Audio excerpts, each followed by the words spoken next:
মানুষ ঘুমাইলে তার রুহ কোথায় যায়? বাজান হাদিস শরীফে আসছে, আমি গোড়ায় পেছায় কথা বলতে পারি না, খুব সহজ সাবলীল ভাষায় ছোট করে কথা বলার চেষ্টা করি।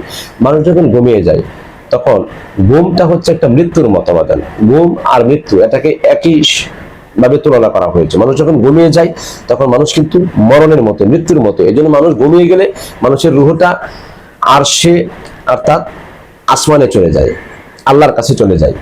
আর যারা পবিত্র অবস্থায় ঘুমায়, অজু করে পবিত্র পুতপবিত্র হয়ে এবং দোয়া কালাম করে সিস্টেম মতে যারা ঘুমায় রাসূলের সুন্নত তরিকায়, তাদের রূহগুলি আল্লাহর আরশের নিচে চলে যায় এবং ওইখানে যায় আল্লাহকে সেজদা করার হুকুম পাই এবং অনুমতি পাই। সুবহানাল্লাহ। তাহলে আমরা রাতে যখন ঘুমাবো তখন অজু অবস্থায় ঘুমাবো, পাক পবিত্র হয়ে আয়াতুল কুরসি পড়ে এবং ডান কাতে শুয়ে আমরা দুরূদ শরীফ পড়তে পড়তে ঘুমাবো।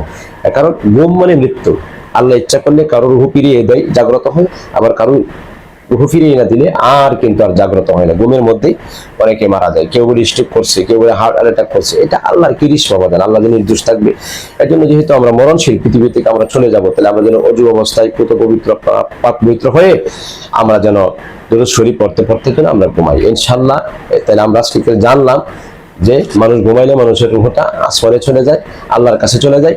রুহ বেদে কর্ম অনুসারে আল্লাহর কাছে চলে যায়, এই আরশের নিচে আল্লাহর সেজদা করার হুকুম পাই যেই রূহগুলি পবিত্র থাকে। সুবহানাল্লাহ। তাহলে আমরা যে পবিত্র অবস্থায় থাকি। সুপ্রিয় দর্শক, শাহে মদিনা দরবার শরীফ থেকে যে কোনো রোগের চিকিৎসা দেওয়া হচ্ছে এবং যে কোনো রোগের ঔষধ, ব্যথা থেকে নিয়ে ফাইলস, অর্শ, গ্যাস এবং মহিলাদের সাদা সাপ, মাথা ব্যথা, তীব্র প্রচন্ড মাথা ব্যথা, এরপর আপনার বাচ্চারা কথা শুনে না, পড়াতে মনোযোগ নেই, মাথার ভিতরে অবাধ্য সন্তান, বিভিন্ন কিছু জিনে ভূতে আসর করে যাদেরকে, এই সমস্ত রোগী ইনশাআল্লাহ দরবারে এর তদবির করা হয়। সারা বাংলাদেশে সুন্দরবন কুরিয়ার সার্ভিসের মাধ্যমে ঔষধ আমার খাদেমের দ্বারা পাঠানো হয়।